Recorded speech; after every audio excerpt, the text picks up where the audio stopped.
Assalamualaikum warahmatullahi wabarakatuh. Sampurasun anu kusim kuring dipika hormat Ibu Siti Maulidah selaku guru bahasa Sunda.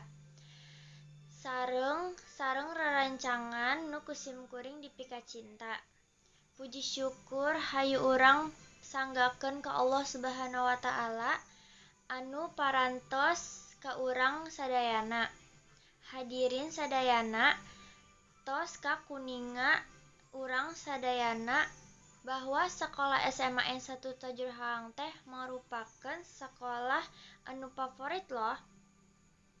Di mana-mana barudak SMP hayang lebet ka sakolah urang.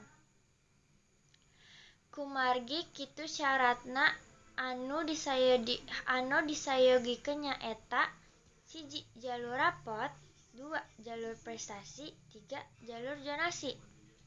Anu katilu jalur nyaeta kudu jadi patokan syarat lebet ka sakolah urang. Program-program selain mata pelajaran aya program unggulan nyaeta Paskibra, voli, futsal, basket jeung sajabana.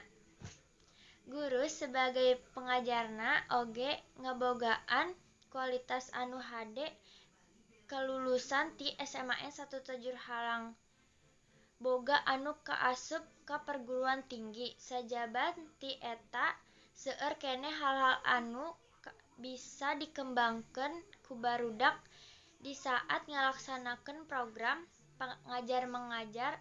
Aya oge sarana sangken ngajangkeun diri urang ka pangaruh narkoba, pergaulan bebas, tawuran jeung sajabana anu mawa pangaruh buruk jeung diri urang. Hayu urang sami-sami ngalakukeun hal-hal positif anu aya manfaatna jeung diri urang, misalna nyieun prestasi di sakola, 2. Nyeueur baca buku anu barguna jeung sajabana. Hadirin kusim kuring dipika hormat rupina nu sakitu disim kuring hapunten seumpami dina biantara ieu aya cariosan anu salah atawa kurang merenah dina hate ibu bapa guru sadayana.